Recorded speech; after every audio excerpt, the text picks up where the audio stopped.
Tonight, we're peeling back the veil on one of history's most misunderstood eras, the Middle Ages, but not the romanticized version you've seen in movies. We're talking about a world where survival was a daily gamble, where disease lurked around every corner, and where your next meal was never guaranteed. Picture this: no running water, no medicine that actually worked, and winters that could literally kill you. The average person lived in conditions that would horrify us today. This wasn't Game of Thrones. This was raw, brutal reality. Before we step into this harsh world together, I'd love to know, where are you watching from tonight? Drop your location and local time in the comments. There's something magical about knowing we're all gathered here from different corners of the globe sharing this moment in time. If you're ready to discover what medieval life was really like, and trust me, it's darker than you think, settle in. Maybe grab something warm to drink because, where we're going, comfort was a luxury few could afford. Let's begin. Congratulations, you've just woken up in the year 1325. The good news, you're alive. The bad news, so are the fleas. Your bed is a half-rotted straw mattress stuffed with bugs and hay that smells like a barn floor, because it was a barn floor 3 months ago. There's no memory foam, no pillows, and definitely no Egyptian cotton sheets. Just a wool blanket that hasn't been washed since last winter, and now weighs roughly as much as a small cow from the accumulated grime. You blink awake as the church bell clangs in the distance. It's the medieval version of an alarm clock, only louder, and somehow even less merciful. Your home is a wooden hut, with one room, no windows, and a charming open-concept floor plan where your family livestock and domestic insects all share the same space. The smell? Oh, it's a fragrant symphony. A subtle blend of stale beer, human sweat goat, and something you pray isn't mold, but know in your soul probably is. Scented candles haven't been invented. And even if they were, they just melt on your dirt floor. You try to stretch, but immediately regret it, because the air is freezing and your joints ache. You're 22 years old, which in medieval terms is roughly middle-aged. Your spine cacks like an old wooden door, and your knees sound like a bag of rocks being shaken by a confused peasant. Getting out of bed is a gamble. The floor is either wet from last night's rain, which leaks through the thatched roof, or crusty from something your neighbor's chicken did. Either way, your bare feet are now part of the ecosystem. Oh, and privacy. What's that your entire family and maybe a random cousin who just never left are waking up beside you? There's no bedroom, no curtains, no me time, just communal everything. Welcome to morning in medieval Europe, where you're never truly alone because parasites, rodents, and 8 other people are always with you. And this is just how your day starts. It only gets worse from here, so you've managed to crawl out of your medieval haystack of horrors. Congrats. Now nature calls, and it's not calling politely, it's screaming. Here's the part where you start missing the modern bathroom. There's no toilet, no seat, no toilet paper, no flush, not even a mildly resentful plunger in the corner. In the 14th century, relieving yourself is an adventure, a social experiment, and often a small public event. If you're a peasant, your bathroom is likely a wooden bucket behind the house, which is already full, because Uncle Wolf Stan had a rough night after eating bad turnips. The smell is biblical. You hold your breath, do your business, and then here's the kicker. Toss it into the street. Yes, the street. You're supposed to shout something like "Gardez-vous" before dumping it out the window. That's Old French for watch out below. Although, frankly, no one ever moves fast enough. Streets in medieval towns are open sewers, a charming river of human waste animal droppings and mystery liquids you'd rather not examine. If you're lucky enough to live in a town with public latrines, congratulations. You get to sit shoulder to shoulder with strangers in an outhouse where privacy is a myth and ventilation is a cruel joke. You might make small talk, but try not to breathe too deeply. Toilet paper, never heard of it. Most people wipe with straw leaves, rags, moss, or if they're feeling especially indulgent, a scrap of wool. sometimes nothing at all. Which might explain why handshakes weren't popular yet. And if you're in a castle, surely it's better. Right? Well, sort of. You might have a guard robe a hole in the wall that drops your waist directly into the moat. Great idea, except that your enemies know this. And yes, attackers sometimes climbed in through the waist chute. Talk about entering through the back door. So whether you're a farmer or a baron, medieval toileting is a humiliation ritual. It's cold, it's public, it's dangerous, and it's never not disgusting. One slip on a wet stone path, and you're face first in humanity's leftovers. And you still haven't brushed your teeth, but we'll get to that next. You survived the toilet. You deserve a reward, right? Maybe a nice breakfast. Something warm, delicious, comforting. Sorry. This is medieval Europe. Nothing is comforting here. Breakfast, if you can call it that, is a grim affair. There are no eggs Benedict. No coffee machines sputtering awake, and certainly no avocado toast. You sit down or squat near the fire to a wooden bowl of something that looks like it was scraped off a muddy boot. Welcome to your daily ration of pottage. Pottage is a thick, gloopy stew made of whatever you can find. Grains, root vegetables, maybe a few beans if you're lucky. It's been simmering in the same pot for days, sometimes weeks, and new ingredients are just dumped on top of the old ones. It's less of a recipe and more of an ongoing edible experiment. On the side, a hunk of bread so hard it could deflect arrows. It's made from coarse rye or barley flour, often bulked up with sawdust, ground up acorns, or other creative ingredients, because wheat is a rich man's fantasy. This loaf is not your friend. You don't slice it. You negotiate with it. What about drinks? You're not sipping orange juice or an oat milk latte. You're drinking beer. Yes, beer. At 6:00 a.m. Why? Because the water is teeming with parasites and filth. So, you start your day with weak ale, low alcohol, high survivability. Kids drink it too. No one's happy about it, but at least it won't kill you immediately. Want some meat or cheese? Dream on. That's for Sundays and saints' feast days, and only if your lord is feeling generous. Most peasants don't eat meat more than a few times a year. As for fresh fruit, only when it's in season and not already fermented into wine, and don't even think about spices unless you're royalty. A pinch of pepper costs more than your monthly wages. Salt is valuable enough to be locked away, so you chew your gritty bread, gulp your medieval beer, and try not to think about the rat that may have nibbled your porridge in the night. Breakfast doesn't energize you, it just happens to you. And now that you're properly underfed, it's time to work like your life depends on it, because it absolutely does. So you've eaten your sad medieval breakfast, and now it's time to get dressed. Not that it'll help. Your wardrobe consists of exactly one outfit. One. It's a rough wool tunic or linen shift that you've worn every day for months, possibly years. There's no such thing as seasonal fashion. There's just wear this until it disintegrates or gives you a fungal infection. Underwear, optional. If you're lucky, maybe a linen undertunic. If you're not well, you're going commando under layers of scratchy, sweaty wool, all lovingly stitched together by someone who probably had no idea what a seam was supposed to look like. There's also no washing machine, no soap, and absolutely no dry cleaner in sight. So your clothes are stained stiff and scented like a compost pile that's been left to marinate in a pigsty. Even if you wanted to wash them, it's not easy. You'd have to haul water from a river, or heat it over a fire, scrub your tunic on a board with ashes, or lie and hang it in the sun, which is out approximately 3 days a year. And don't get me started on shoes.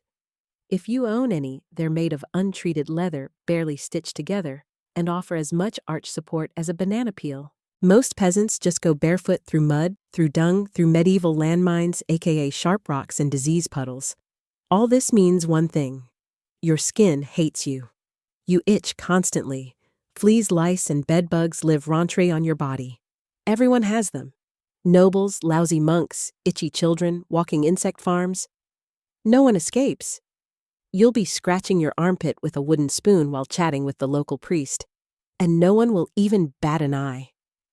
Your skin is raw from rubbing, your scalp a battlefield of bites, and if you develop a rash, well, too bad. There's no dermatologist, no hydrocortisone, no one to tell you it's probably scabies. You just keep on suffering, and if you're lucky enough to not get an infection, great. That rash will simply accompany you for the next 6 months like an unwanted medieval sidekick. Now that you're dressed in misery and wrapped in discomfort, it's time to head outside and start working yourself to death. Now that you're fully dressed in itches and damp wool, it's time to flash that morning smile, except you don't. Because in the Middle Ages, smiling is a dangerous game. Not emotionally, dentally. There's no toothbrush, no toothpaste, no mouthwash, no floss. The concept of oral hygiene is about as popular as bathing, which is to say, not very. Some people might chew on a twig or rinse with wine or vinegar, but for the most part, your teeth are on their own and they're not doing well. By the time you hit your mid-20s, your smile looks like something pulled from a haunted crypt. Cavities are rampant. Gums are swollen, and those aren't just food stains on your teeth, that's decay. You have more rot in your mouth than a medieval root cellar. Sugar, while not yet everywhere, is becoming more common among the rich. Imported at great cost, mostly used in small cakes or to show off wealth. If you're a noble, congratulations. You get to rot your teeth faster than the peasants. If you're poor, you'll do it slowly over time with fermented bread, gritty porridge, and years of hard chewing.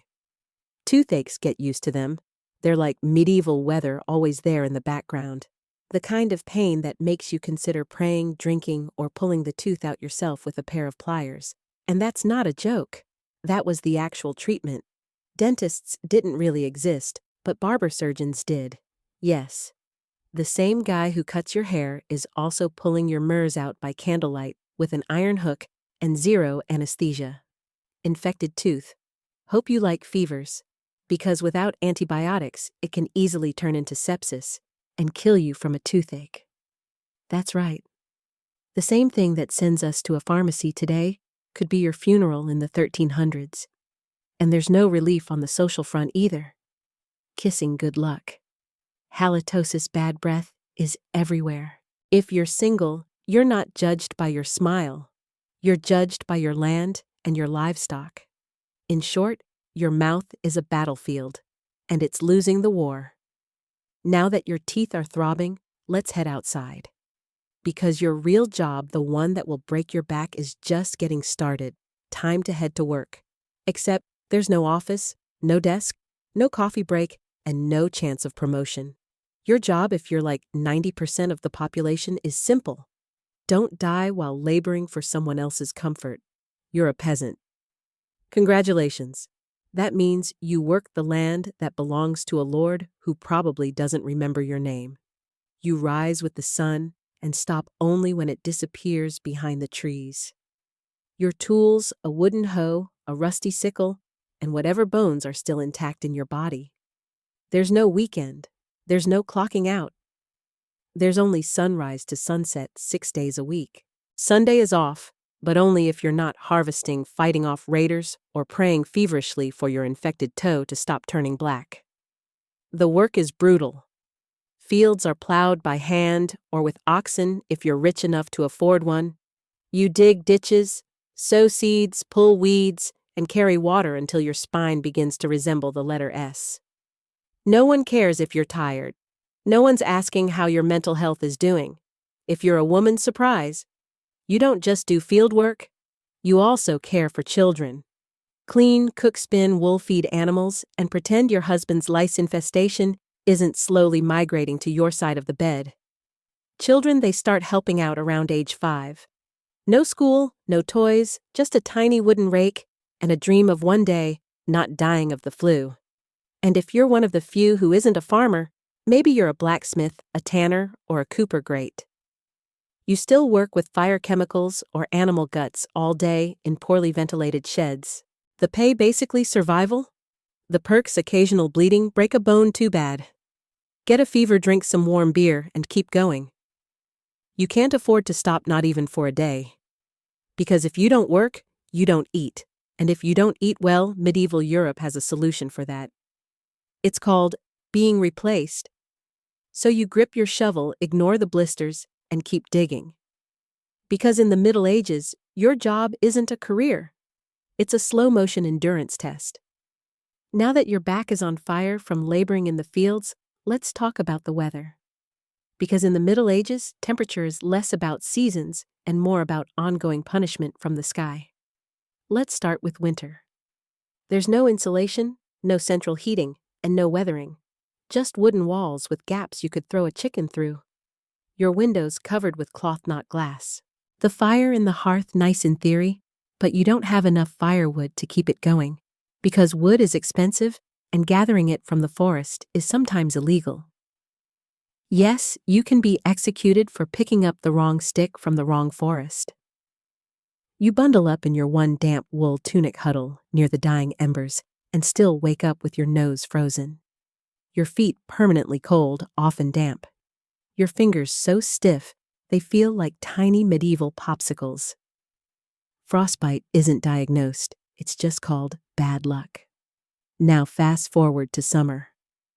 Sounds better, right? Wrong. In summer, your home turns into a clay oven. There's no fan, no cross breeze, and absolutely no deodorant. You sweat through your layers, but you can't remove them because showing too much skin is scandalous and also invites sunburn, insect bites, and social judgment. The flies are out in full force, attracted to your unwashed body and the smell of last week's goat stew that's still fermenting in the corner. Mosquitoes buzz by your ear while you sleep, assuming you can sleep through the sound of your neighbors yelling and babies crying. In the fields, the sun bakes you. No sunblock, no hat, unless you fashioned one out of straw like a desperate scarecrow. And the worst part, you still have to work. Heat stroke is just called taking a bad turn. So you're either shivering in your own HVL, wondering if your toes will make it to spring, or you're sweating through your only pair of socks while your thighs chafe into oblivion. And the one thing that never changes, no matter the season, your clothes still itch, your food is still terrible, and your next job still waiting. Welcome to climate control medieval style. There is none. Feeling thirsty? Need to freshen up? Want to splash a little water on your face to wake up from this damp fever dream of a life too bad? In medieval times, water isn't your friend. It's trying to murder you quietly. Let's start with drinking. The nearby stream looks fresh, bubbling, and clear like something out of a fantasy movie. But spoiler alert, it's not. Upstream, someone just dumped a chamber pot into it. And if not that, then a dead pig is probably decomposing in it. Parasites, bacteria, and the entire microbial army of medieval Europe awaiting in every sip. That's why people drank beer. Yes, beer, even children.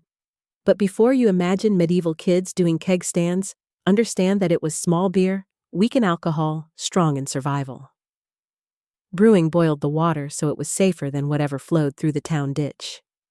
Wine was another option if you were rich enough to afford it and unconcerned with functioning properly before noon. What about bathing? Surely water was used for cleaning. In theory, yes. In practice, absolutely not.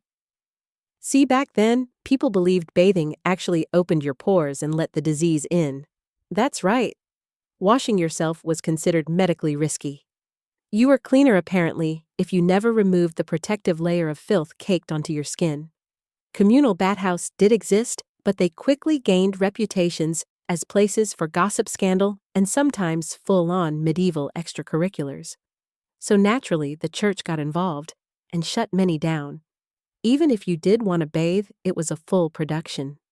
You'd need to fetch water from the well, boil it over a fire, fill a wooden tub that leaked, and then pray no one else in the house used it before you, or worse after. And rainwater collected in open barrels where birds poop, insects breed, and moss thrives. Sounds refreshing, doesn't it? So whether it's going in your mouth, on your body, or onto your crops, water in the Middle Ages is less of a life source and more of a gamble. One wrong gulp, and you're spending your final days sweating in a straw bed, clutching your stomach, and contemplating all your life choices. Next time you sip tap water, raise a glass for our ancestors. They didn't have the luxury of hydration without hazard, so you drank the water. Or maybe you didn't. Maybe you just stubbed your toe on a rock shaped like disappointment. Either way, you're sick. You need help. You need a doctor.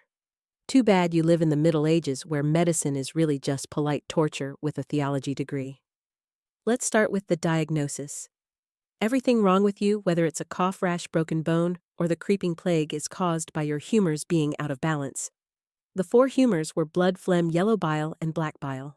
According to medieval science, your health depends on keeping them balanced like some sort of internal soup. Got a fever? Too much blood. The answer: bloodletting. That's right. Let's drain your life force into a bowl using a dull blade or a hungry leech. And yes, barbers were often the ones doing it. Imagine getting a haircut and a hemoglobin extraction in one sitting. 2 for 1 baby. Feeling sad or anxious? That's clearly an excess of black bile. The cure? Laxatives.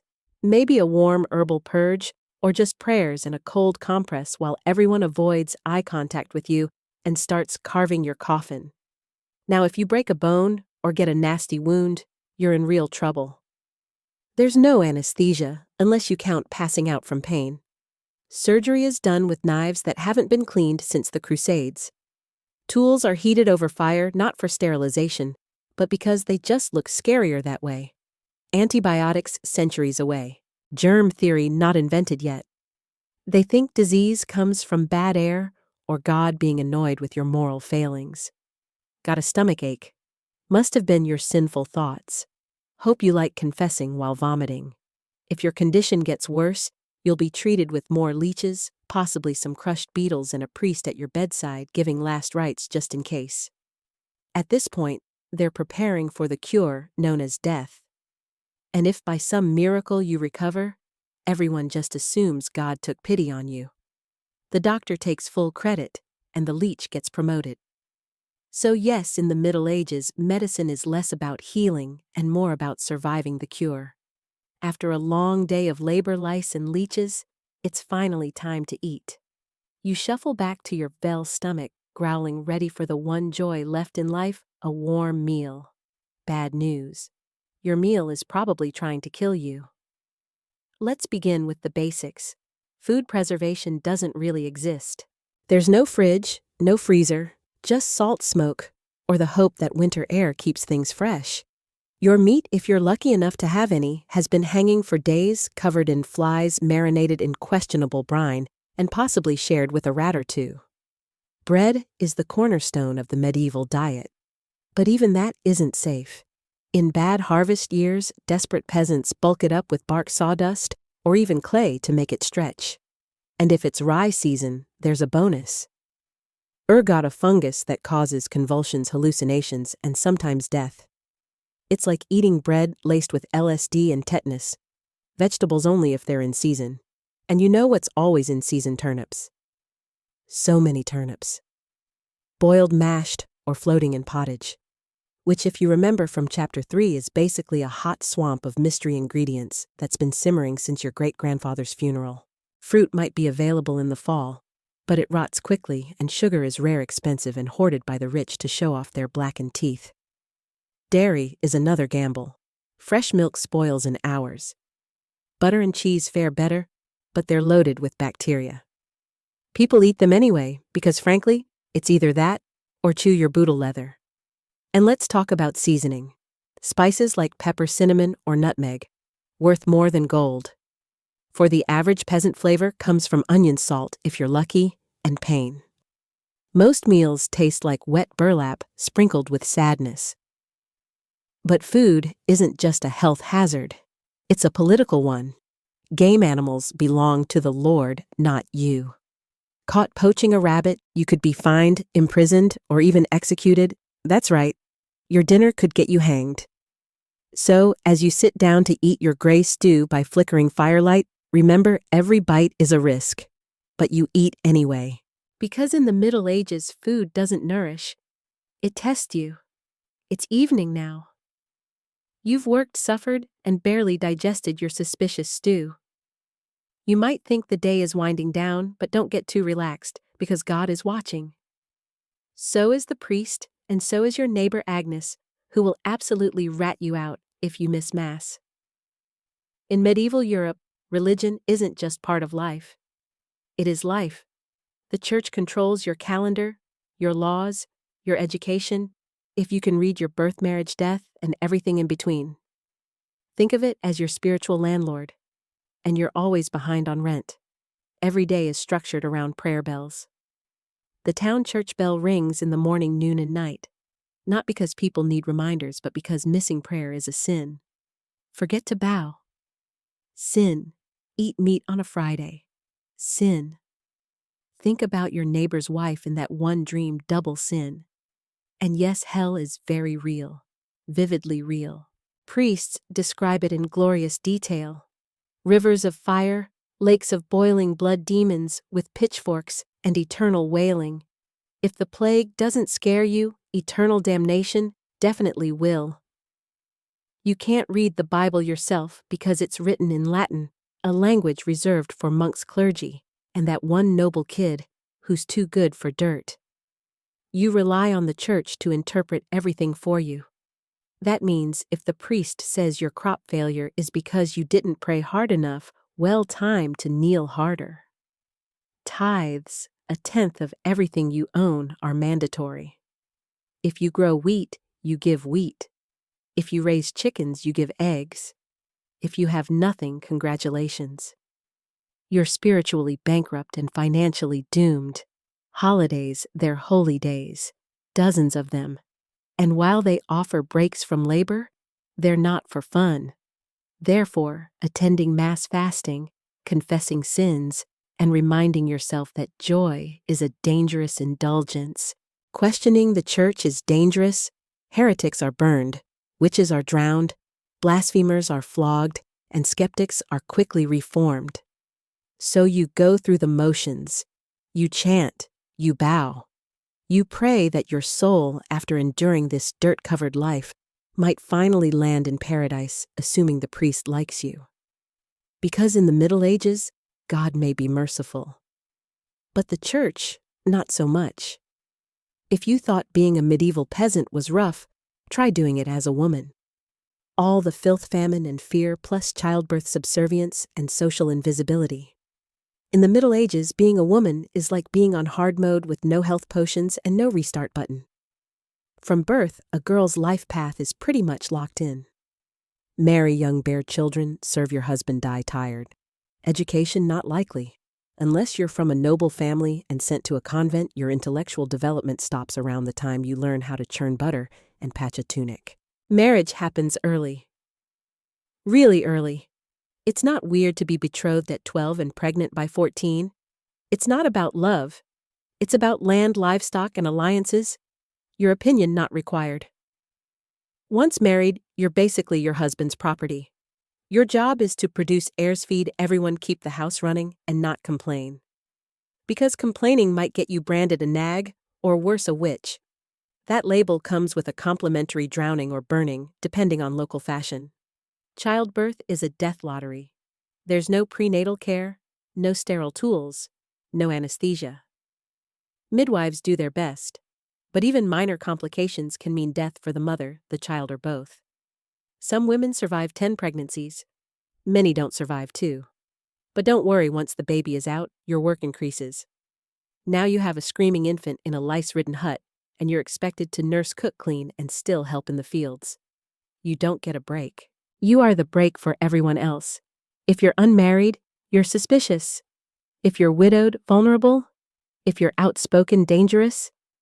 Women who didn't conform were often accused of witchcraft, especially if they had herbal knowledge, a strong personality, or just looked at someone funny on a rainy Tuesday. Even in the church, your role is limited. Nuns lived under strict rules. No speaking without permission, no freedom of movement, and your spiritual worth. Always ranked below men.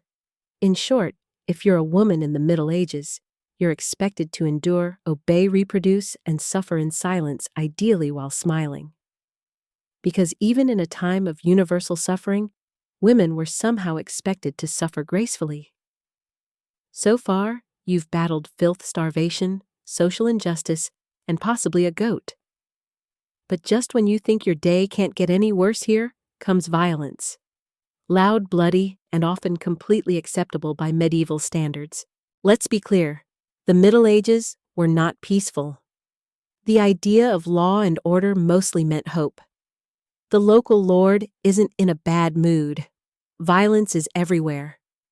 In the home, in the streets, on the battlefield, in church disputes, and sometimes in line at the communal bread oven, crime is common, punishment is brutal, and justice is more performance art than protection. Steal a loaf of bread, you could lose a hand accused of lying, your tongue might get pierced. Gossip too much, meet the scold's bridle, a metal mask strapped to your head with a bar in your mouth. For correction, of course. Let's say you're accused of something serious. Heresy, theft, witchcraft. How do you prove your innocence? By being tortured, obviously. Welcome to trial by ordeal. One version, you stick your hand in boiling water to retrieve a stone. If it heals without infection in 3 days, you're innocent. If not, you're guilty. Another option, you're tossed into a river.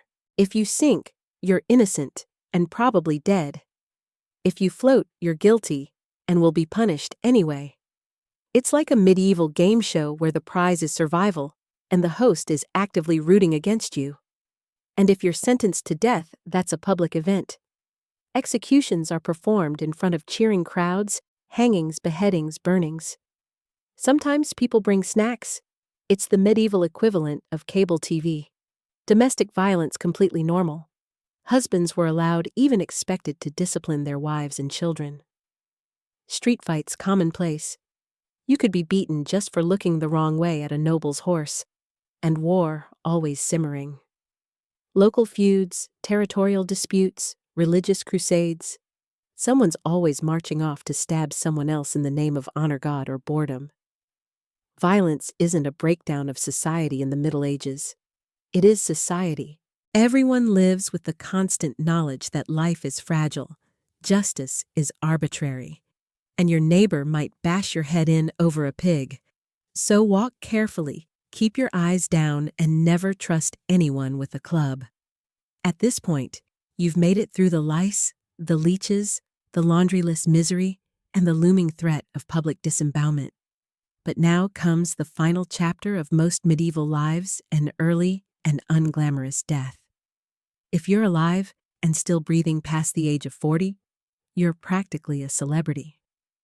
You might even be referred to as the Old One, which is less of a nickname and more of a statistical miracle. Let's break it down. The average life expectancy hovers around 30-40 years, but that number is dragged down heavily by infant mortality. Nearly half of all children died before reaching age 5. Disease, malnutrition, or one bad winter was all it took. No vaccines, no antibiotics, no hope. If you survived childhood, you entered adulthood already exhausted. Work began as soon as you could walk upright, and by 25 your joints creaked like a monastery door. You might be missing several teeth, a finger, and most of your original optimism. Women faced a particularly deadly gauntlet: childbirth. It was one of the leading causes of death for medieval women. No pain relief, no medical intervention, just prayer, hot water, and someone holding your hand while you bled out on a straw-stuffed cot. For men, the dangers were different but equally relentless. Farming accidents, infections from minor wounds, a neighbor's drunken rage, a crusade gone sideways. Even walking to the market could be risky if you crossed paths with a bored bandit or an angry tax collector. Death could also come quietly from the plague, which turned cities into cemeteries overnight. Or from famine, which could last entire seasons, thinning out entire villages. Or from bad luck, like eating spoiled grain and spending your final hours hallucinating and screaming at the walls. And funerals, you were lucky if you got one. Bodies were often buried quickly to avoid disease. No embalming, no polished coffins, just a hole, a few murmured prayers, and a shallow mound of earth. If there was enough space left in the churchyard. So yes, in medieval times, life was brutal, short, and constantly under siege by death in all its casual forms. You didn't retire. You just stopped showing up. And speaking of exits, let's move on to your final chapter. The medieval dream dies. So how's your day been? You've woken up in filth, relieved yourself into a bucket, brushed your teeth with wishful thinking, nearly passed out from hunger. Worked until your spine cried for mercy. Scratched your way through itchy wool, prayed to not get plague, and barely dodged a public execution for owning a squirrel. Welcome to a single day in medieval Europe. Still dreaming of becoming a knight, think again. That romanticized version of the Middle Ages. Gallant swordsmen, noble ladies in towers, heroic battles and feasts in candle-lit great halls. It's a myth polished by fairy tales and fantasy books. In truth, the medieval world was gritty, cruel, and deeply unfair. Hierarchy was everything. If you were born poor, you stayed poor. If you were born rich, congratulations. You had a better chance of surviving. But you were still one bad soup away from dysentery and a hasty burial. Even the nobles weren't immune to misery. Castles were drafty stone refrigerators filled with flea smoke and politically motivated marriages. Sure, you had a fur cloak and a goblet of wine, but also a 50% chance of dying in a skirmish or from an infected splinter. Not exactly luxury, the simpler times weren't simple. They were relentless. Everything took longer. Everything hurt more. Everything from childbirth to chewing came with consequences. Life was survival, not leisure. And if you did find a quiet moment to think, to dream, to imagine something better, there wasn't much you could do with it. No upward mobility, no modern medicine, no internet to Google. What's this weird rash you lived, suffered, worked and died within a 10-meter radius of where you were born? But here's the wildest part. Through all of this, people still laughed, sang songs, told stories, fell in love, and found meaning. Not because life was easy, but because humans are stubborn like that. Even in the darkest chapters, they made space for light. So tonight, when you slip into your clean bed with indoor plumbing, antibiotics, and central heating, maybe say a quiet thank you to the modern world and to your ancestors who fought rats, famine, and feudalism, so you wouldn't have to. Long before she was Catherine, the great empress of all Russia, mistress of reform and icon of ambition, she was simply Sophie. Born Sophie Federica Augusta von Anhalt in 1729. She was the daughter of a relatively obscure German princely family. Her tiny duchy in Pomerania offered little in terms of power. But Sophie herself, she had something no title could provide: razor-sharp intelligence, relentless charm, and a quiet, burning hunger for greatness. Her upbringing was strict. Her mother Johanna was cold and calculating, not a warm, nurturing figure, but a social climber obsessed with status. Sophie's father, a Prussian officer, was more distant than disciplinary. From a young age, Sophie learned to walk the fine line between obedience and cunning. She read voraciously, spoke multiple languages, and learned how to observe a room before speaking in it. Skills that would soon become survival tools in one of Europe's most brutal courts. When the Russian Empress Elizabeth Petrona began searching for a wife for her heir, Grand Duke Peter, she looked beyond Russia's borders. Peter himself was of German descent, and Empress Elizabeth believed a foreign bride, pliable and grateful, would be easier to control. Sophie fit the bill perfectly. Noble blood, Lutheran faith, which she'd be forced to abandon, and a reputation for both grace and humility. At just 14 years old, Sophie was summoned to Russia. She arrived in the freezing capital of St. Petersburg in 1744, wearing thin German fabrics and a diplomatic smile. Her mother pushed her forward like a chess piece.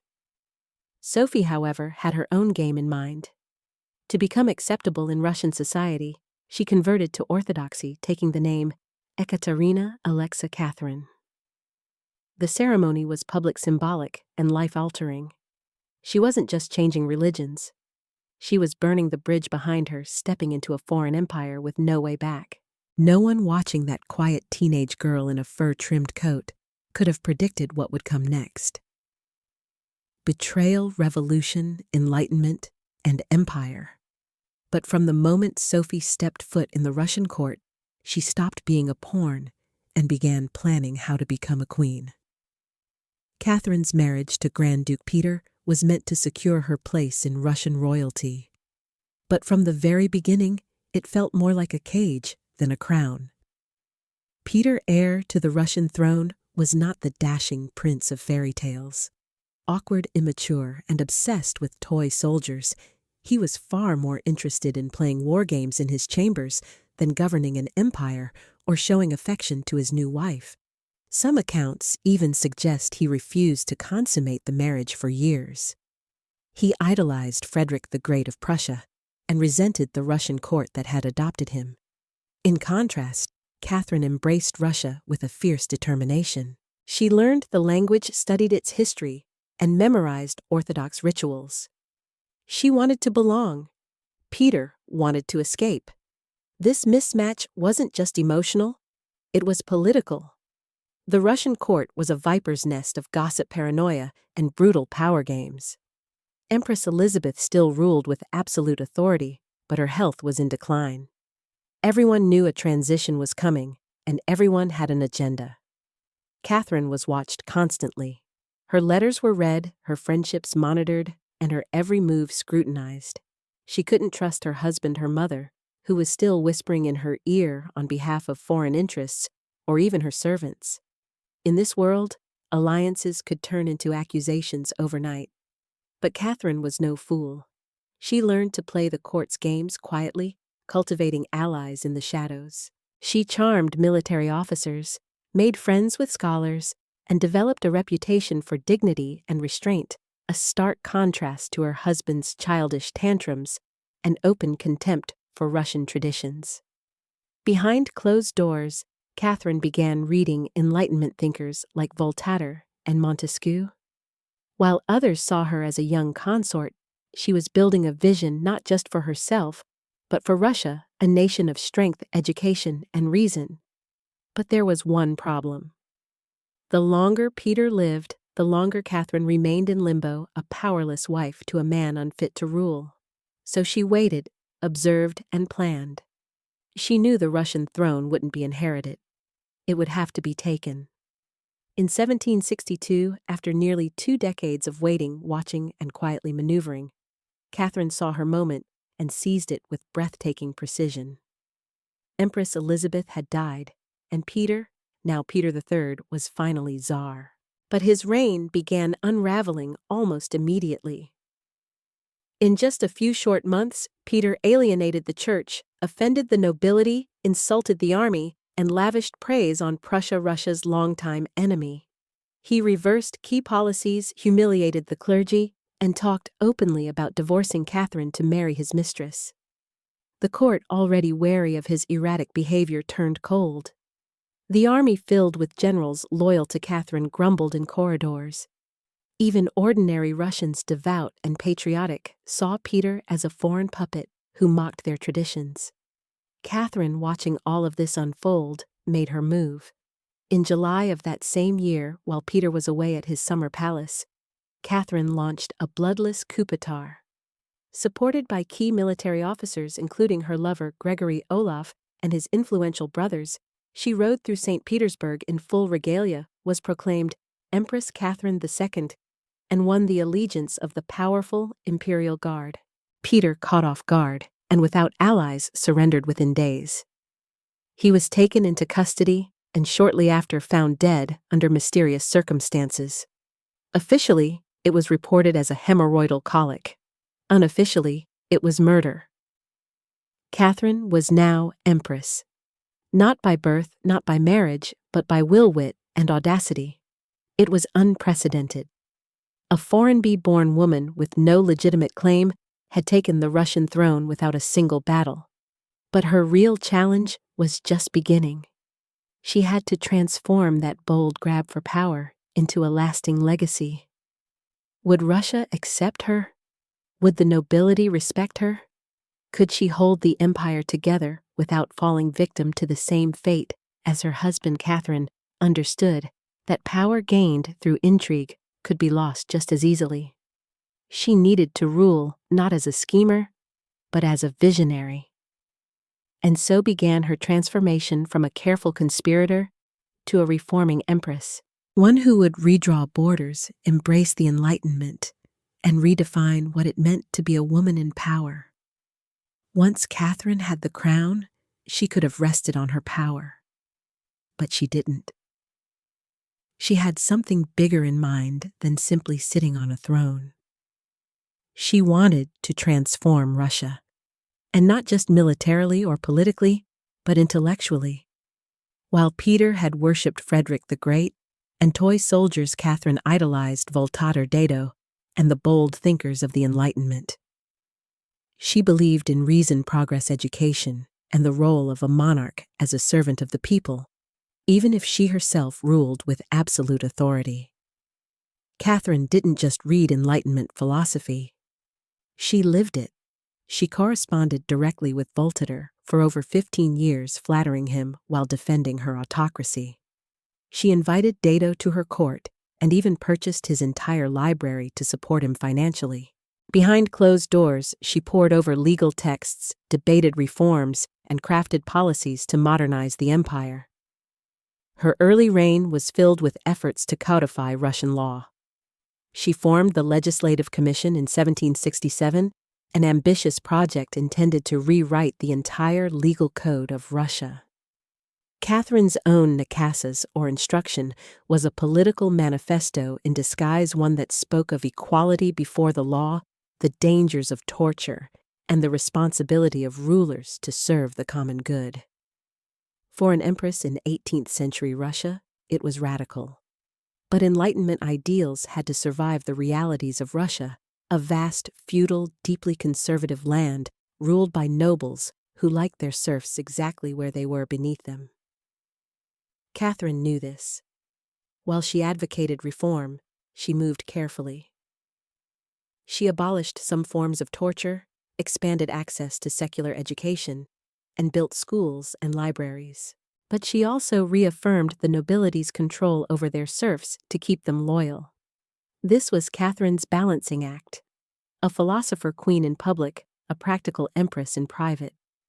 She walked a tightrope between ideology and survival, between the shining salons of Paris and the gritty politics of Moscow.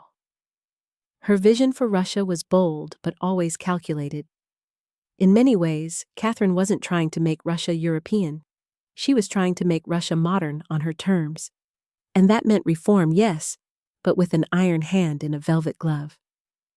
Catherine wasn't content with reforming Russia from within.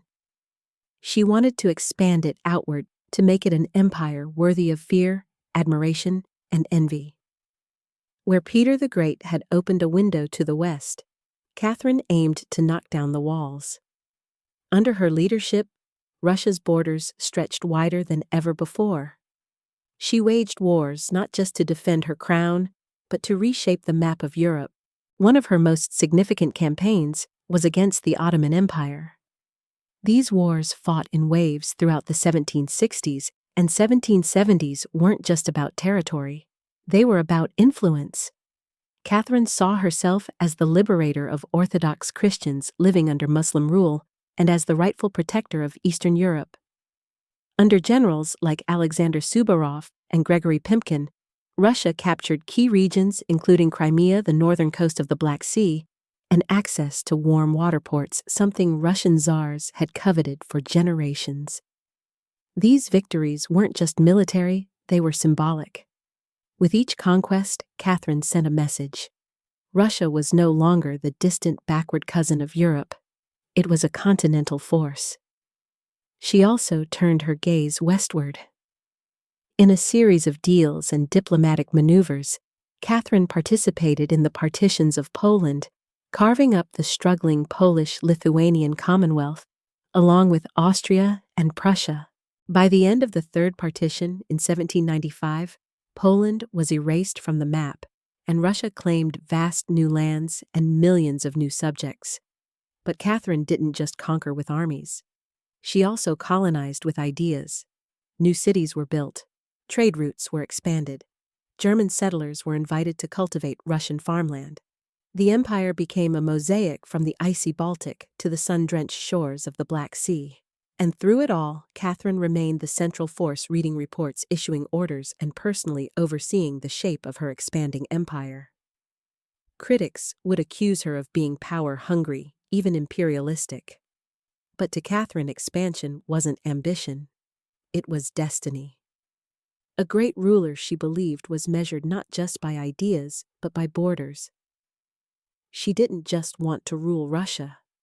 She wanted to remake it as a civilized empire feared by its enemies, respected by its peers, and loyal to her alone. For all her brilliance and power, Catherine the Great was just as famous for what went on behind palace doors.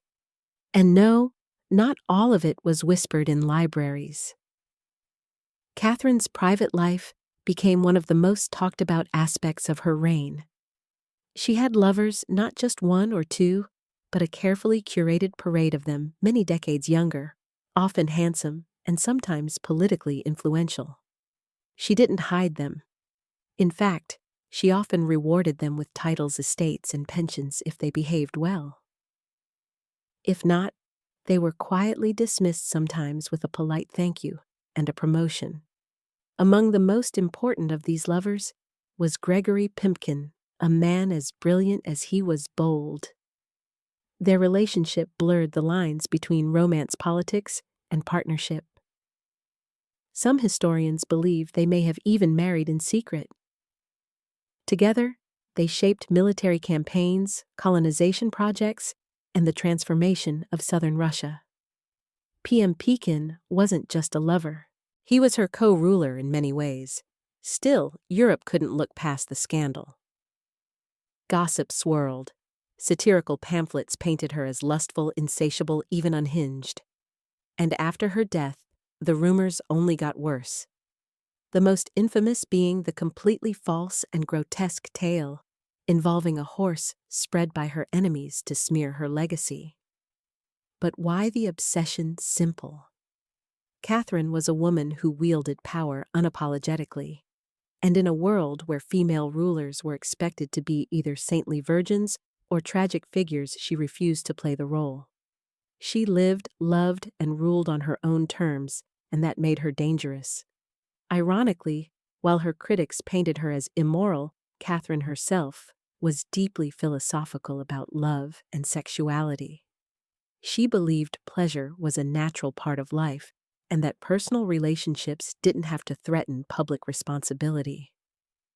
She separated emotion from governance, a feat few male rulers managed. In reality, her liaisons were often strategic. She surrounded herself with men who were loyal, capable, and politically useful.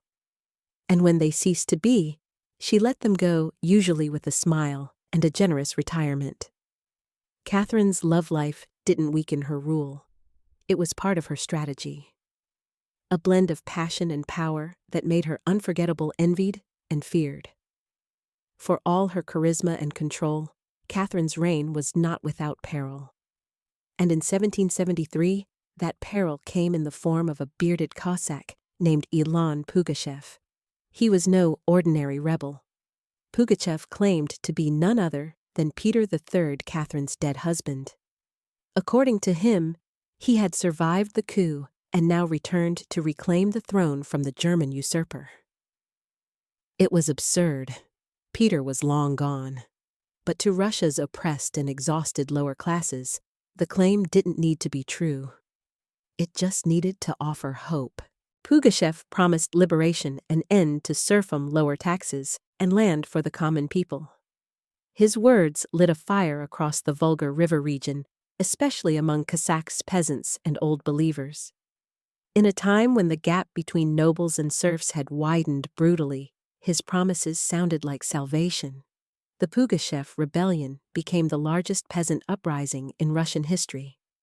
Towns were taken, fortresses fell, nobles were slaughtered. For a terrifying moment, it seemed as if the empire itself might fracture. Catherine was shaken. This wasn't a foreign war she could win with cavalry and treaties. This was a revolt from within her own people rising against the system. She ruled. But Catherine didn't panic. She acted. She dispatched professional military forces to crush the rebellion ruthlessly. Bugashev's forces were defeated in 1774. He was captured displayed in an iron cage and eventually beheaded in Moscow, a public warning to all who dared follow. Afterward, Catherine doubled down on order and control.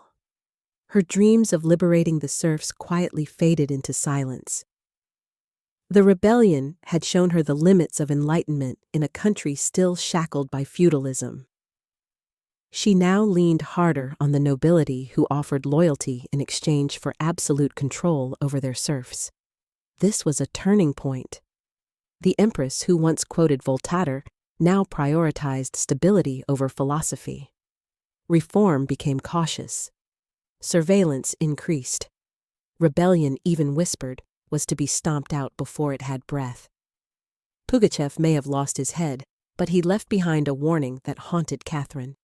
That power built on inequality could only hold so long before the storm came crashing through. By the time Catherine the Great approached the final years of her life, she had ruled Russia for over 3 decades, longer than any female ruler in Russian history. From the moment she seized power, she had defied expectations, reshaped her empire, and redefined what a woman and a monarch could be.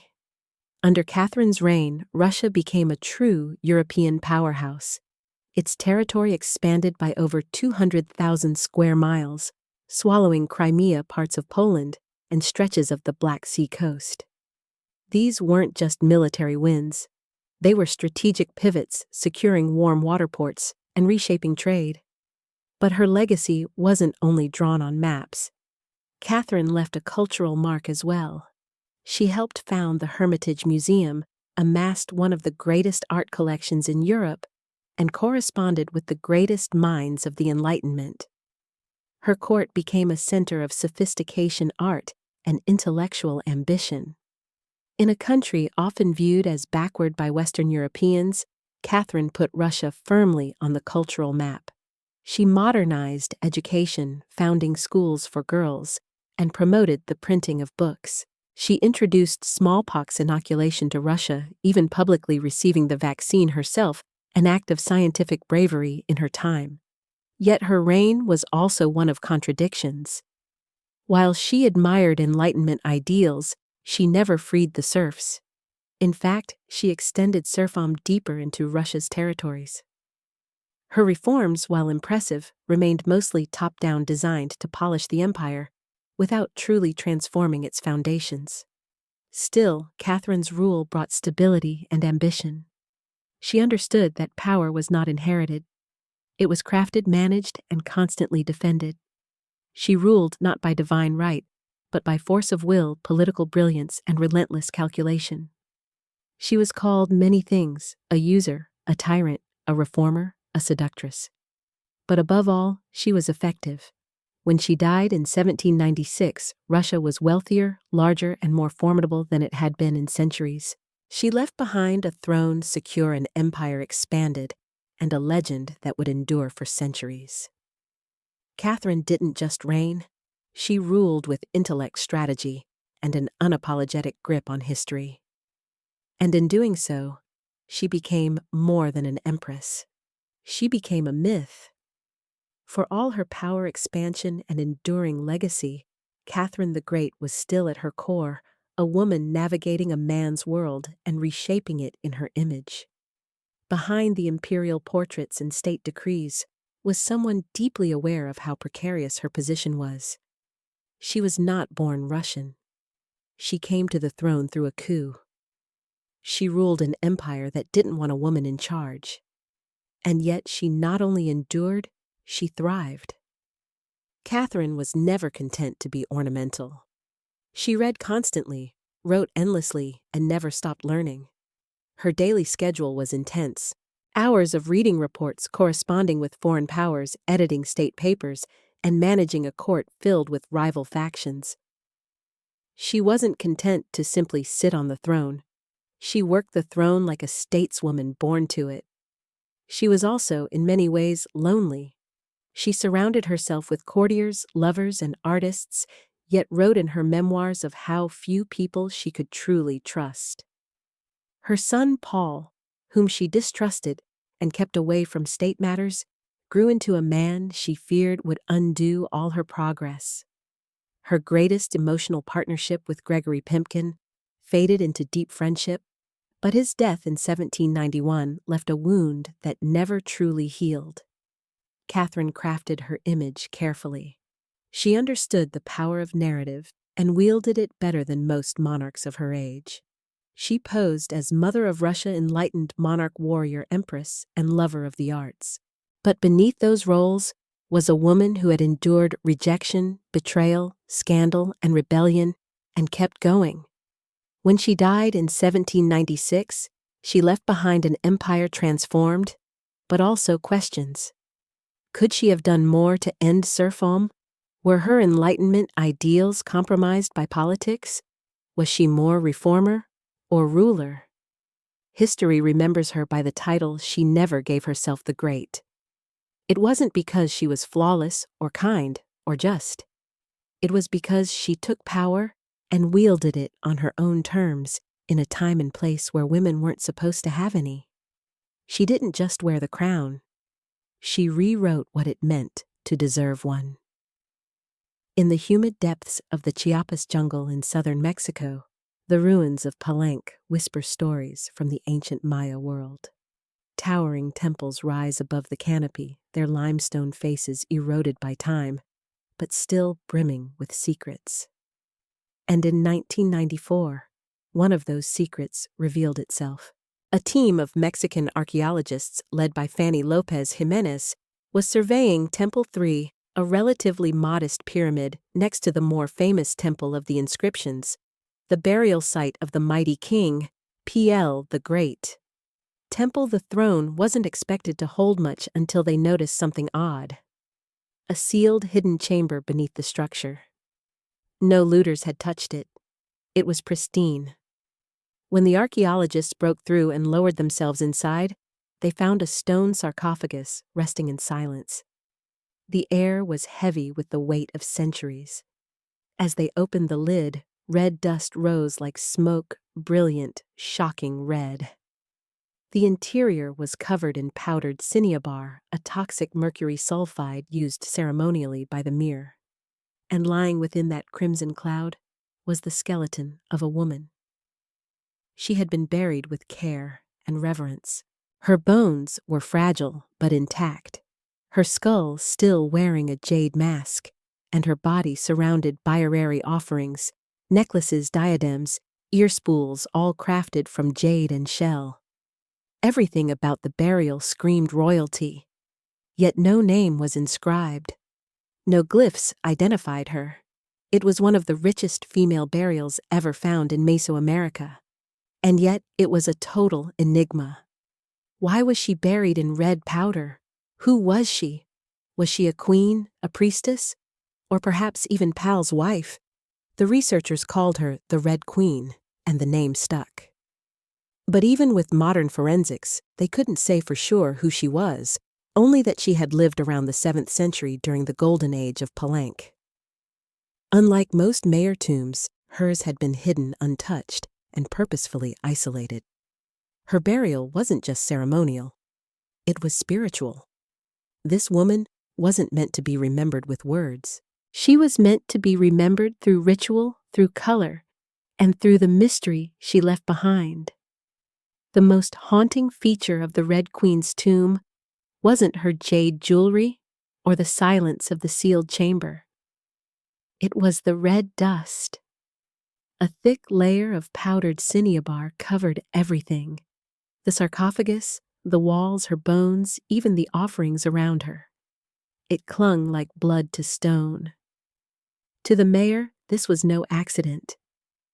Cinnabar, made from crushed mercury sulfide, was one of the most sacred and dangerous substances in the ancient world. Its vibrant red color wasn't just visually striking. It symbolized blood rebirth and the life force that connected the human and divine realms. Red was sacred. It was the color of sunrise, of sacrifice of life emerging from death. And it wasn't just symbolic, it was spiritual. Covering the dead in Cinnabar was a ritual meant to transform the body, preserving it not for eternity, but for transition. In Maya belief, death wasn't the end. It was a passage, a crossing into another cosmic layer.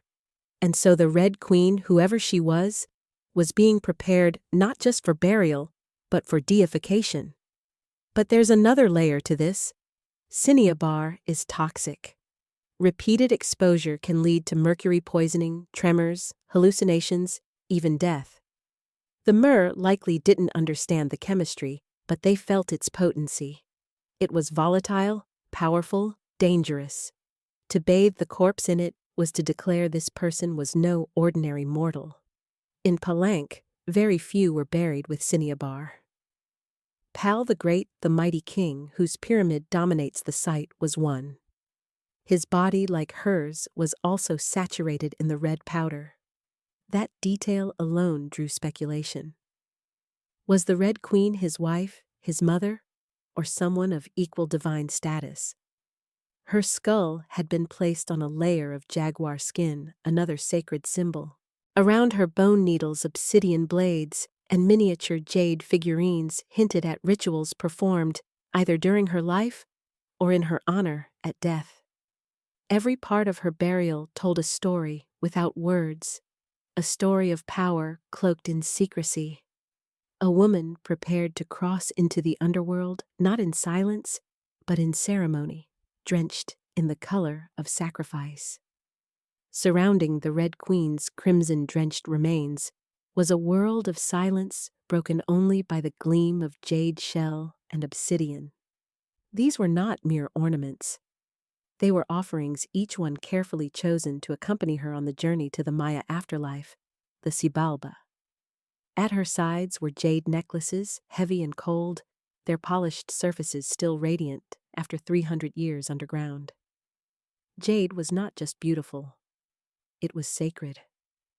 The Maya considered it a symbol of eternal life. It represented the green of maize, the vitality of the jungle, and the breath of the gods. Only the elite were buried with jade.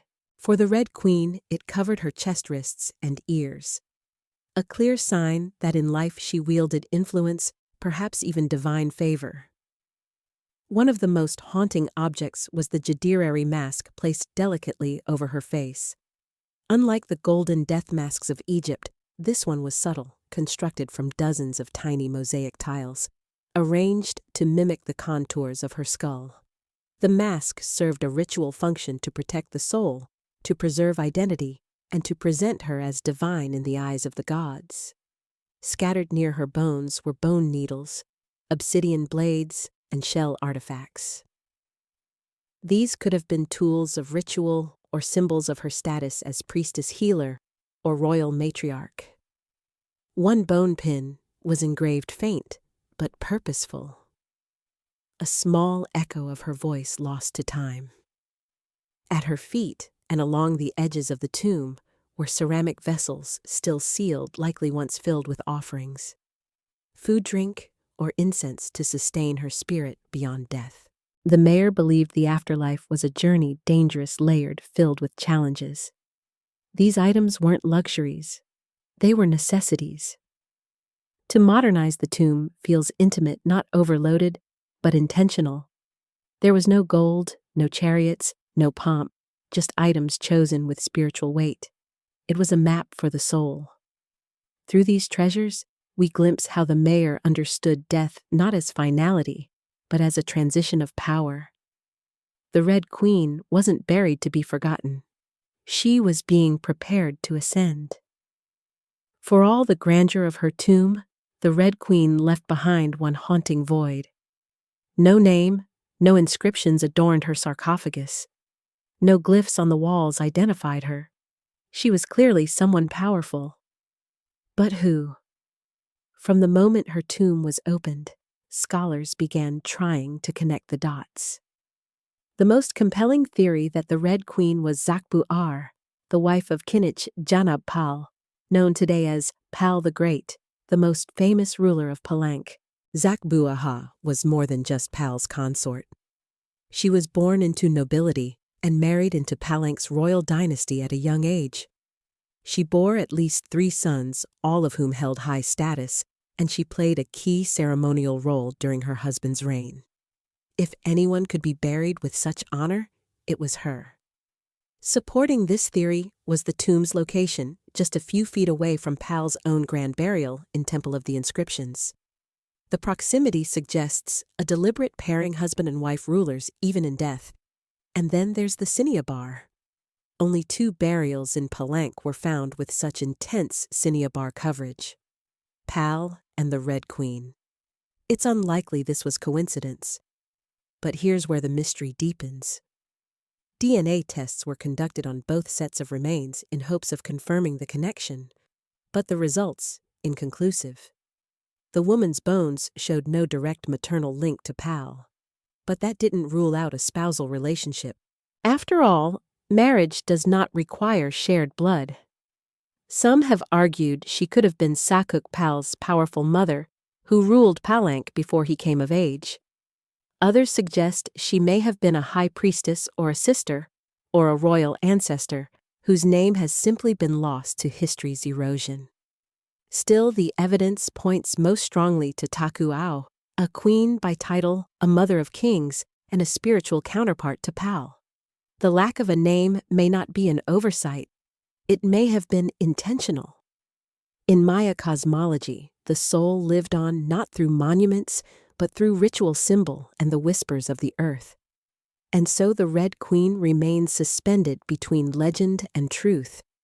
A woman who ruled remembered not in stone, but in scarlet and silence.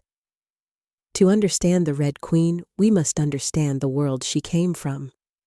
A world where Maya women, especially royal ones, held more influence than many realize. In Maya, civilization politics was often a family affair. Royal women weren't merely passive consorts. They were diplomats, priestesses, and power brokers. They conducted rituals, sponsored temples, and played crucial roles in maintaining dynastic legitimacy. Their bloodlines were political capital used to forge alliances and secure claims to the throne. Take Sakuk, for example, the mother of Pal the Great. When the throne of Palanque was left vacant, she took power herself and ruled as queen regent until her son came of age. She wasn't a placeholder. She was a ruler in her own right, issuing decrees and overseeing construction projects. Without her, Pal may never have risen at all, and she wasn't an anomaly. Across the Maya world, in places like Yakilan Nanjo and Calakmul, inscriptions show women performing major ceremonies, engaging in warfare diplomacy, and sometimes ruling outright. They were often portrayed in stele and murals, dressed in elaborate headdresses and regalia, standing beside kings as equals or sometimes above them. Their words were carved in glyphs. Their names were remembered until they weren't. By the time Spanish conquistadors arrived centuries later, much of that memory had eroded. The colonial lens saw native women as silent figures in a male-dominated world.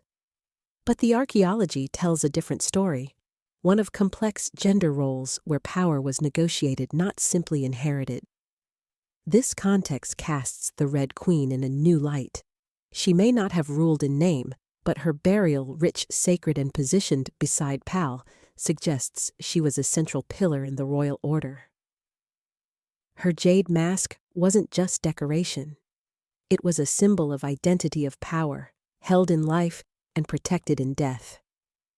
Her bloodline may have been the very glue that held Palanca's dynasty together. In Maya civilization, a queen wasn't just a queen. She was a keeper of sacred lineage, a voice in ceremony, and often the bridge between gods and men. The Red Queen may be nameless, but in her world, she was never voiceless. The Red Queen wasn't just buried with treasures. She was buried in architecture rich with purpose, layered with Maya cosmology, ritual symbolism, and intentional design. Her tomb wasn't merely a grave, it was a gateway to eternity. Her body was discovered inside Temple Third, one of the smaller pyramids within the heart of Palenque. Yet its proximity to Temple of the Inscriptions, the resting place of Pal the Great, is telling. These temples weren't built randomly. Their positioning was sacred, guided by astrology myth and dynastic legacy. Temple the Thigh rises modestly compared to its grand neighbor. But it hides something even more intimate. A sealed crypt untouched by letters perfectly preserved. It was constructed deep within the temple's core, accessible only by a steep, narrow staircase. The descent into her tomb feels almost symbolic, a ritual journey downward into the underworld.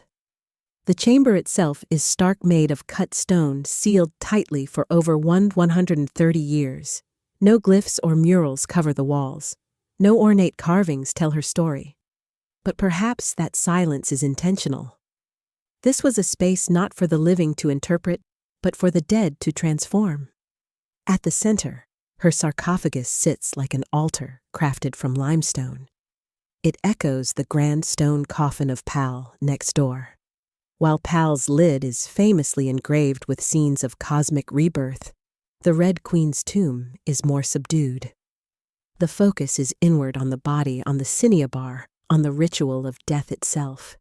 And yet there are subtle architectural cues that hint at meaning.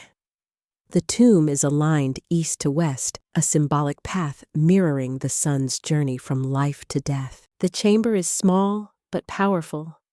It feels deliberate, personal, a sacred enclosure for someone revered. Maya temples were cosmological tools, bridges between the heavens, the earth, and the underworld. To be buried in one was to be elevated beyond the human realm. The Red Queen's eternal home wasn't an afterthought. It was a carefully constructed shrine, a place where death became transformation. Her bones rest in stone, her essence in cinnabar, and her legacy in the architecture itself. A temple that speaks without words, telling us she mattered. To the ancient Maya, death wasn't the end. It was a threshold, a sacred passage into the underworld known as Xibalba. And for someone like the Red Queen, this crossing was not only spiritual. It was political, cosmological, and deeply ritualized. Burial rituals were carefully choreographed events rooted in myth and meant to guide the soul through the treacherous layers of the underworld. Maya texts and iconography tell us that Xibalba was no peaceful afterlife. It was a maze of darkness, rivers of blood trials, and gods of death. Only those properly buried, ritually prepared, and spiritually equipped could make the journey successfully. The Red Queen was buried wrapped in cinnabar, encased in stone, and surrounded by offerings. All signs of an elite burial. But there's more. The presence of bone needles and obsidian blades in her tomb hint at auto-sacrifice rituals. Possibly symbolic tools representing rites she had performed in life, or that were reenacted at her burial to empower her spirit. Her Hereri mask, carefully assembled from jade tiles, was not simply decorative. It may have served as a spiritual vessel preserving her face and identity as she journeyed into the afterlife. In Maya belief, the face was a mirror of the soul, and the soul needed to be recognized by the gods. The ceramic vessels surrounding her may have once held chocolate maize water or even pulque to nourish her in the next world. Other items like stingray spines or shell trumpets could have represented spiritual tools, calls to the gods, or tokens of ritual communication. Burial wasn't just a goodbye, it was a transformation. The Maya believed in cycles, death as seed, burial as planting, and the afterlife as rebirth. Kings and queens were often seen as earthly incarnations of gods, and in death they returned to those divine origins. The Red Queen, covered in the color of blood, entombed in a pyramid, and honored with offerings, was being prepared for rebirth not as a mortal, but as a being tied to the sacred order of the cosmos. Her burial wasn't the end of her story. It was the beginning of her legend. Just a few steps away from the Red Queen's final resting place lies one of the most iconic tombs in Mesoamerica, that of Kinich Janab Pal, known simply as Pal the Great. His burial inside the Grand Temple of the Inscriptions is celebrated for its artistry scale and deeply spiritual symbolism. But what makes the Red Queen's tomb so extraordinary is not only what was inside, it's where it was found. Her sarcophagus was hidden within Temple 3, directly adjacent to Pal's monument. In a city like Palenque, where every temple was carefully positioned to reflect cosmic principles, this closeness was no coincidence. It was intentional, a statement etched in stone. Many scholars believe the Red Queen was Zakbu Aupal's queen and trusted consort. While her tomb lacks inscriptions, the similarities between their burials are striking. Both wrapped in cinnabar, both entombed in pyramids, both buried with jade, and both treated with extreme reverence. These rituals mirror each other, as if two halves of a sacred narrative. Pal's lid famously depicts him falling into the underworld tree, a cosmic scene of death and rebirth.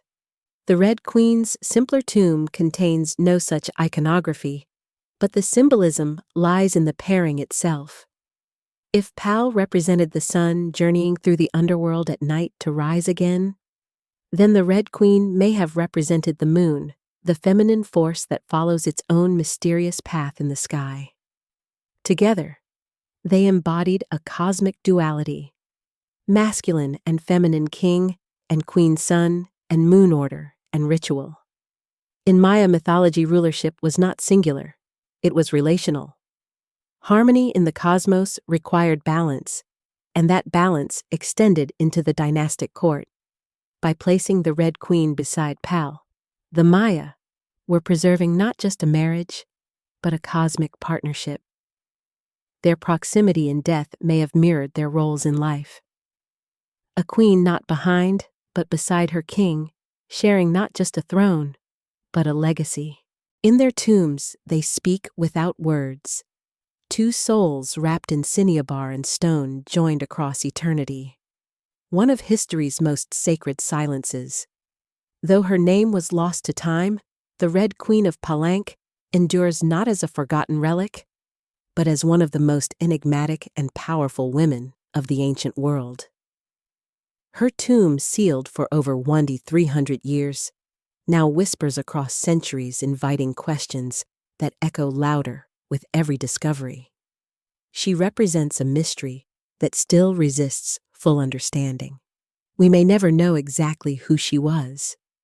No glyph carved her name, no steeler told her story, and yet the care in her burial, the richness of her offerings, the symbolism of her crimson-drenched bones, all speak of a woman profoundly important not merely as a wife or consort, but as someone who held real influence, spiritual weight, and royal blood. Today, the Red Queen forces us to reevaluate assumptions. She's a reminder that in the ancient Maya world, women were not silent. They led rituals, governed cities, and shaped dynasties. While kings like Pal have long taken the spotlight, the Red Queen's reemergence reminds us that power did not belong to men alone. It flowed through mothers, queens, priestesses, and visionaries. Her legacy is more than the treasures she left behind.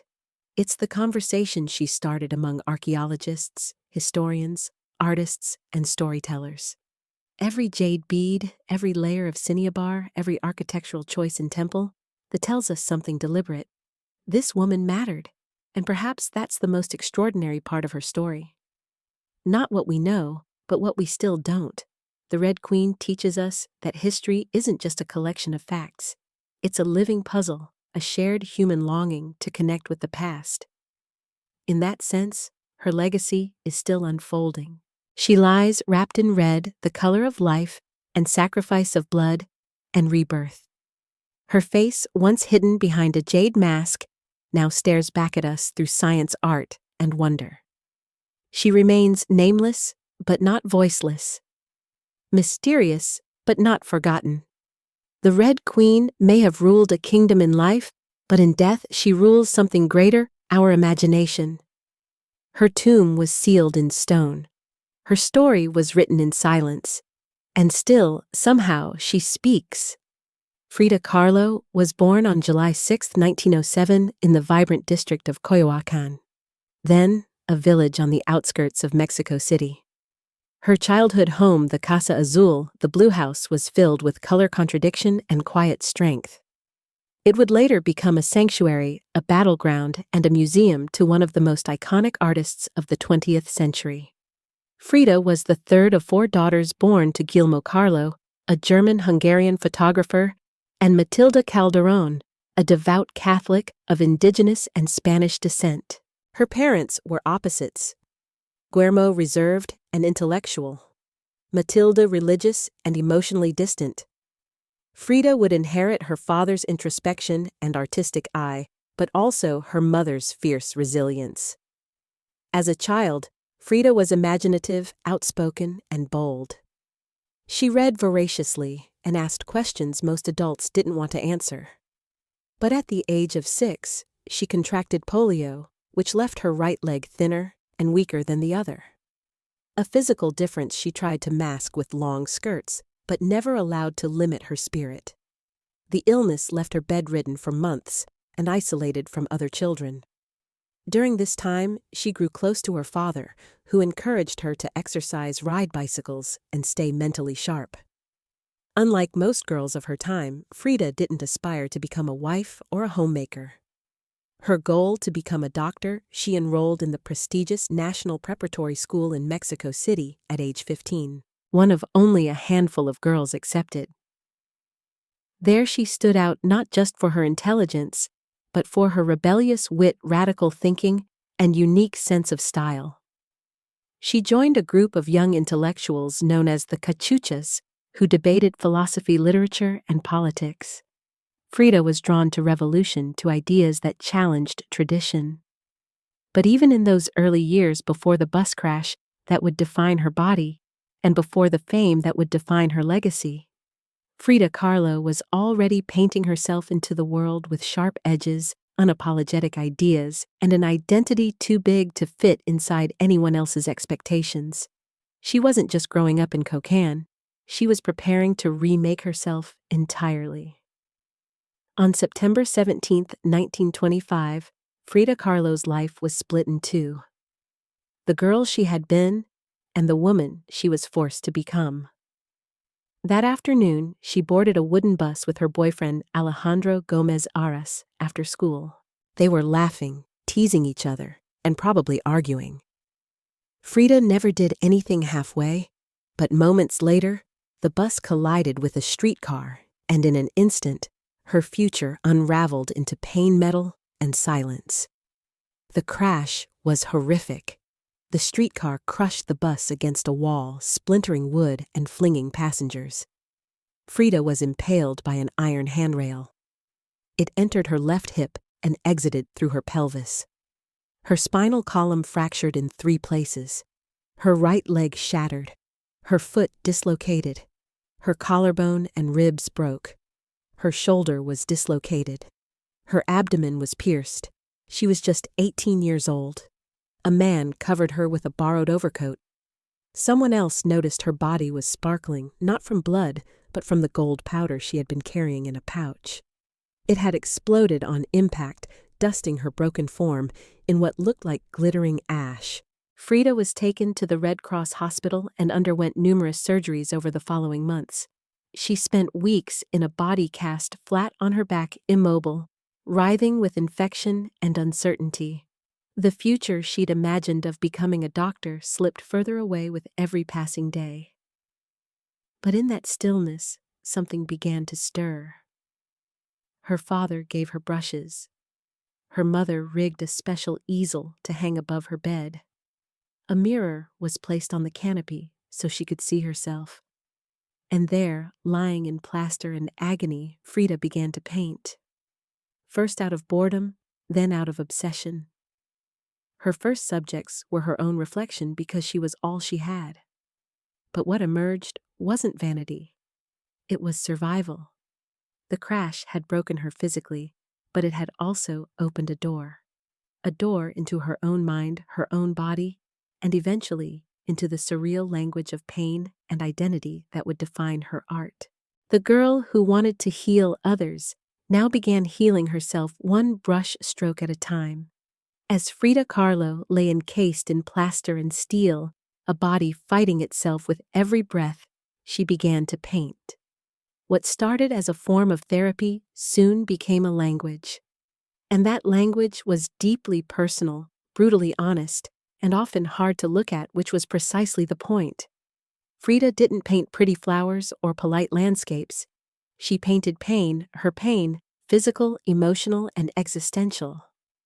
Her first subjects were self-portraits, not because she was vain, but because, as she famously said, "I paint myself because I'm so often alone, and because I am the subject I know best." Her early works were small in scale, painted on tin or wood panels, inspired by Mexican ritos, devotional paintings meant to tell stories of suffering and miracles. Frida turned this tradition inward. Her body became the canvas. Her emotions became the altar. She painted herself as split, as pierced, as bleeding. In one painting, she is impaled by nails like a modern-day martyr. In another, she floats in a barren landscape tethered to a broken column, a metaphor for her shattered spine. She painted herself weeping, fractured, decapitated, and bare, but never passive, always watching. Her pain was not sanitized. She painted the ugliness of trauma with beauty, defiance, and even humor. Each piece was a reclamation of her body, her experience, and her identity as a woman in a world that often tried to define her. But Frida wasn't just telling her story. She was inventing a new kind of visual narrative, one that blended Mexican folk art surrealism, medical illustration, and symbolism. Her paintings became dreamlike autopsies of her soul, framed in color, culture, and myth. By the time she recovered enough to walk again, albeit painfully, Frida was no longer the girl who had wanted to be a doctor. She was an artist, and her art was unlike anything anyone had seen. She had taken the worst thing that had ever happened to her and turned it into a source of creation. Frida Kahlo didn't just paint her pain. She made the world look at it, and in doing so, she turned suffering into a sacred act of self-expression. In 1928, still recovering, still painting, and just 21 years old, Frida Kahlo met the man who would become the most profound and turbulent relationship of her life, Diego Rivera. He was 20 years her senior, already Mexico's most famous painter. Massive in both stature and presence, Rivera was a giant of Mexican muralism, known for his sweeping, politically charged frescoes that told the story of the Mexican people. Frida had seen his work before. She admired it, but now she wanted his opinion of her work. She brought her paintings to him at the Ministry of Education, interrupting his scaffolded work to ask bluntly, "Do I have talent?" Diego took one look and said, "Yes, and not just out of kindness." He recognized in her something rare, an unfiltered voice, raw and unpretentious, full of rage, irony, pain, and beauty. They began a relationship that was as consuming as it was creative. Frida once said, "I suffered 2 accidents in my life. One in which a streetcar knocked me down. The other was Diego." They married in 1929, an odd pairing to outsiders. Diego massive, unfaithful, politically famous. Frida sharp, tongued, fiercely independent, already walking with a cane. Her parents called it a marriage between an elephant and a dove. Their bond was passionate but chaotic. Diego supported her art and encouraged her growth as a painter. But he was also endlessly unfaithful, even with Frida's own sister, Cristina. Frida was devastated, and in return, she took lovers of her own, both men and women, including rumored affairs with Leon Trotsky and painter Georgia O'Keeffe.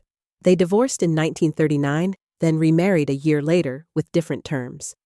This time, Frida would keep her autonomy, her home, her money, her name. Their second marriage was less about traditional love and more about creative partnership and mutual understanding. Despite the betrayals and the heartbreak, Diego remained a constant force in Frida's life. He challenged her. He wounded her. But he also believed in her as an artist, as a revolutionary, and as a woman who could redefine what painting could be. Together, they were not peaceful, but they were legendary. In the 1930s, Frida Kahlo followed Diego Rivera on a journey north to San Francisco, Detroit, and New York, as he completed high-profile mural commissions. These years abroad brought her face to face with American industrialism, wealth, and the contradictions of capitalism, and they left her with deep political discomfort. Frida was a proud Mexican nationalist, a committed communist, and an admirer of indigenous traditions. The opulence she witnessed in the United States, especially while the Great Depression ravaged much of the country, only deepened her sense of disillusionment. In letters home, she mocked the culture's materialism and obsession with appearances. She missed the grit, color, and contradiction of Mexico. While Diego painted enormous murals on factory walls, Frida began to paint smaller, quieter revolutions, deeply personal works on tin and canvas. Her style solidified sharp, surreal, emotional, and intimate. It was during this time that she produced some of her most iconic self-portraits. Frida didn't just paint herself for vanity. She painted herself to survive. Her identity became her landscape. With her body constantly in pain from her accident, multiple surgeries, and a failed pregnancy in Detroit, she turned inward. Her portraits showed her bleeding, fragmented, exposed. Yet her face was always calm, always direct, unapologetic. One of her most powerful works, Henry Ford Hospital, shows her lying on a hospital bed, crying, surrounded by floating symbols of loss. A fetus, a snail, medical equipment, a cracked pelvis. It was raw, graphic, and deeply emotional. A canvas that bled with truth. Back in Mexico, Frida immersed herself in leftist politics. She and Diego welcomed Leon Trotsky into their home while he lived in exile. Frida wore Tijuana dresses, traditional indigenous garments, not just as fashion, but as a political and cultural statement. Her art was never disconnected from her beliefs. Her identity, her body, and her ideology all intertwined in her work. While Rivera was painting murals of revolution, Frida painted its human cost. The body in pieces, the mind on fire, and the self always staring back. In exile and in illness, she became not just a painter of pain, but a painter of resistance. When Frida Kahlo returned to Mexico in the late 1930s, she was no longer just Diego Rivera's wife.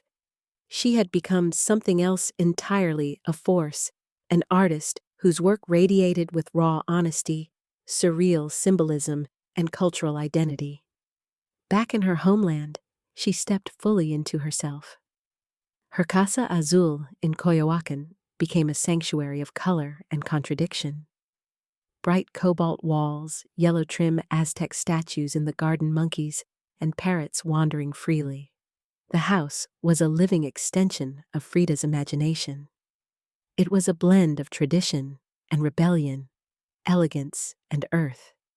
Here she surrounded herself with pre-Columbian artifacts, exodos, folk art, and revolutionary books. She wore bold Tijuana dresses, wove flowers into her hair, and painted amid the scent of copal incense and the sounds of mariachi on the street outside.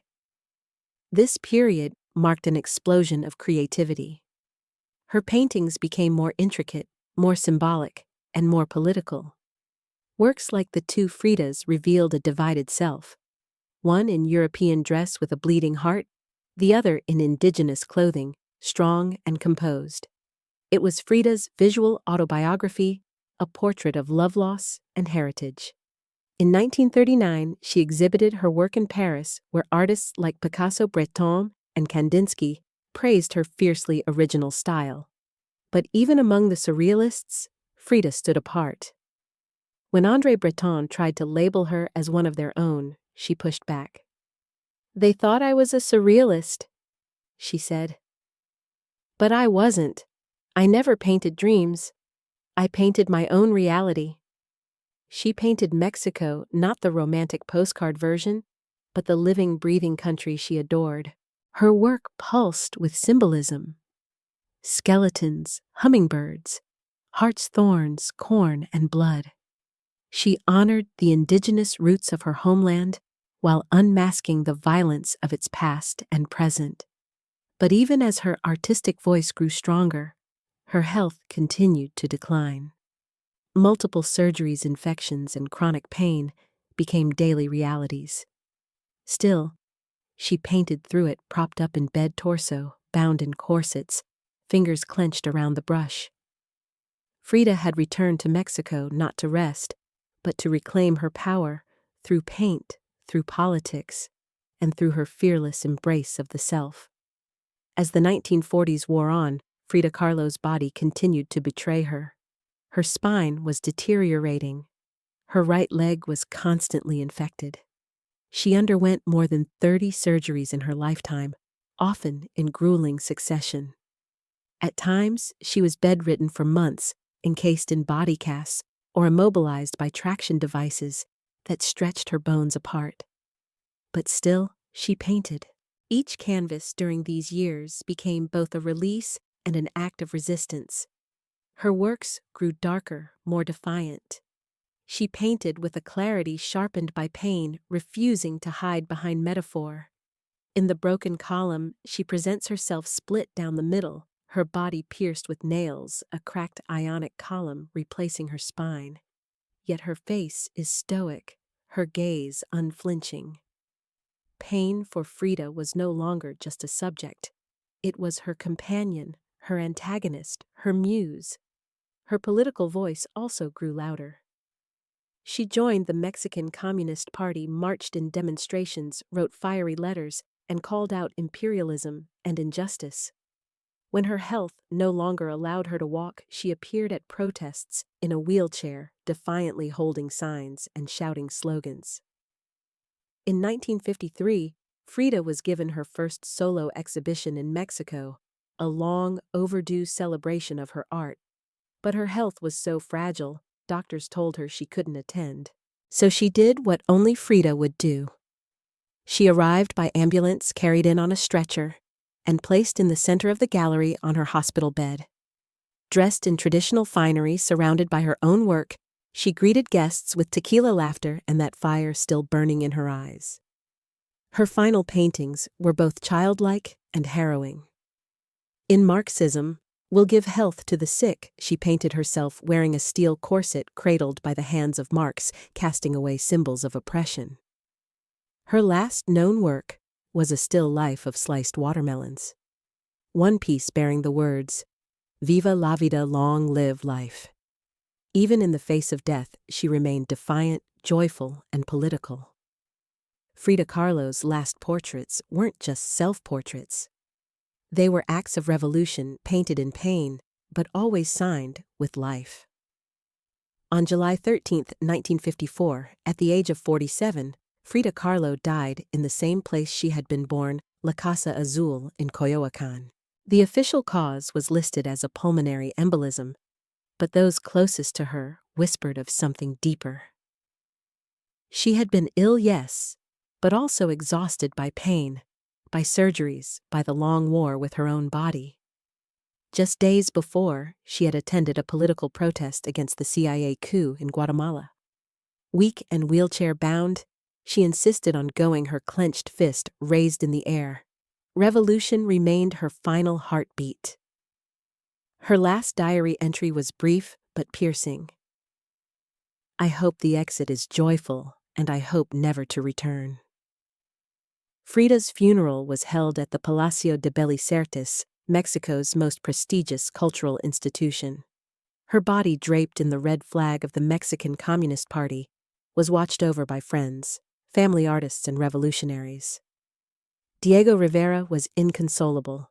He called her the greatest love of his life, even as his betrayals had nearly broken her. But in the years that followed her death, something extraordinary happened. Frida Kahlo refused to disappear.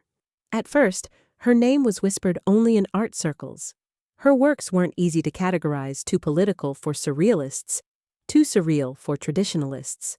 But slowly, her image, her story, and her defiance began to resonate. Through the 1970s and 1980s, as feminist scholars and activists reclaimed forgotten voices, Frida's became louder. She wasn't just a painter anymore. She was a symbol of pain turned into beauty of feminism, born through resistance of Mexican identity, celebrated without apology of queerness, disability revolution, and authenticity. Her face, unibrow gaze, flowers in her hair became iconic. Her home became a museum. Her diary became a sacred text. And her paintings now hang in the world's greatest museums. Frida Kahlo had lived much of her life in Diego's shadow. But in death, she stepped forward. She didn't just leave behind paintings.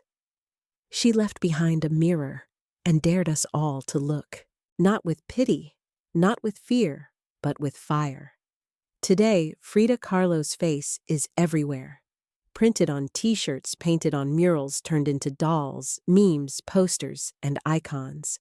Her signature unibrow, her flower-crowned hair, her direct gaze all instantly recognizable. But what makes her legacy powerful isn't just that people know her face, is that they recognize the truth behind it. Frida didn't try to be flawless. She didn't fit into boxes. She wasn't conventional, and she didn't care to be. In a world that demands perfection, she gave us realness. Raw, messy, vibrant, angry, joyful, contradictory realness. She celebrated what made her different. Her disability, her queerness, her politics, her culture, and turned it into art that transcended borders and decades. She's become more than an artist. She's a global symbol of defiance, feminism, cultural pride, and creative resistance. For queer communities, she's a fearless bisexual icon who lived openly and unapologetically in a time that demanded silence. For women, she's a reminder that power doesn't require permission. For disabled artists, she's proof that pain can fuel the brush, not stop it. And for Mexico, she's a daughter reclaimed, fierce, folkloric, and forever part of the national soul. Her paintings, once dismissed as too strange or too personal, are now among the most revered in the world. Works like the two Fridas, self-portrait with thorn necklace and hummingbird, and the broken column aren't just seen. They're felt deeply by anyone who has ever suffered and needed to turn that suffering into something sacred. She lived in the margins and turned them into center stage. She embraced contradiction. A communist who wore gold. A woman betrayed who loved again. A body in pieces with a soul unbreakable. And through it all, she painted not just with color, but with conviction. Frida Kahlo never asked to be a symbol. She simply told the truth about herself. And in doing so, told the truth for millions of others who had never seen themselves reflected in art before.